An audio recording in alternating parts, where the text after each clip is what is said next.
നമുക്ക് ഏറ്റവും ഇഷ്ടപ്പെട്ട ഒരാൾക്ക് സർപ്രൈസ് കൊടുക്കുന്നത് ഏറ്റവും വലിയ കാര്യമല്ലേ. അങ്ങനെ ഒരു സർപ്രൈസ് കൊടുക്കാനായിട്ടാണ് കേട്ടോ ഞാൻ ഈ ഒരു ടോപ്പ് വാങ്ങിയത്. ഇപ്പോൾ വീഡിയോ എടുക്കുന്നതും അത്രയും സന്തോഷത്തോടെയാണ്. മീഷോയിൽ നിന്നാണ് ഈ ഒരു ടോപ്പിനെ എടുത്തത്. 300 റുപ്പീസ് മാത്രമേ ഉള്ളൂ. അപ്പോൾ സർപ്രൈസ് ആർക്കാണെന്നൊക്കെ നിങ്ങൾക്ക് വീഡിയോയുടെ ലാസ്റ്റ് കാണുമ്പോൾ തന്നെ മനസ്സിലാവും. കൈ കിട്ടിയോണ്ട് തന്നെ ഞാൻ ഓപ്പൺ ചെയ്ത് നോക്കി എന്തെങ്കിലും ഡിഫക്റ്റ് ഉണ്ടോ എന്ന് അറിയാൻ വേണ്ടിയിട്ടാണ്. അപ്പോൾ എല്ലാം ഓക്കെ ആയിരുന്നു, പക്കയായിരുന്നു. അങ്ങനെ ഞാൻ ഗിഫ്റ്റ് കൊടുക്കാനായിട്ട് പോവുകയാണ്. പക്ഷേ ഗിഫ്റ്റ് വാങ്ങേണ്ട ആൾ പെട്ടെന്ന് എൻ്റെ മുന്നിൽ വന്നപ്പോൾ ഞാൻ തന്നെ ഒന്ന് അന്തം വിട്ടുപോയി. വേറെ ആരുമല്ല, എൻ്റെ അമ്മയാണ്. അമ്മ അടുത്ത ആഴ്ച ചെന്നൈയിൽ പോവുകയാണ്. അപ്പം അമ്മയ്ക്ക് ഇട്ടിട്ട് പോകാൻ വേണ്ടിയിട്ടാണ് ഞാനിത് വാങ്ങിച്ചത്.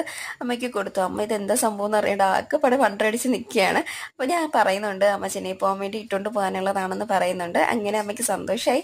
അമ്മ അതെടുത്ത് ഓപ്പൺ ചെയ്ത് നോക്കുന്നുണ്ട്, വെച്ചൊക്കെ നോക്കുന്നുണ്ട് കേട്ടോ. ആൾക്ക് ഒത്തിരി സന്തോഷമായി, ഇഷ്ടപ്പെട്ടു. എനിക്കും ഇഷ്ടപ്പെട്ടു. കാരണം അത്യാവശ്യം ക്വാളിറ്റിയുള്ള മെറ്റീരിയൽ തന്നെയായിരുന്നു. അപ്പം അത് അറിയാൻ വേണ്ടി തന്നെയാണ് ഫസ്റ്റ് തന്നെ ഞാൻ അത് ഓപ്പൺ ചെയ്ത് നോക്കിയതും. നല്ല നമുക്ക് ഒരുപാട് ഗിഫ്റ്റും കാര്യങ്ങളൊക്കെ വാങ്ങിച്ചു തന്ന അച്ഛനമ്മമാർക്ക് നമ്മൾ തിരിച്ചൊരു ഗിഫ്റ്റ് കൊടുക്കും.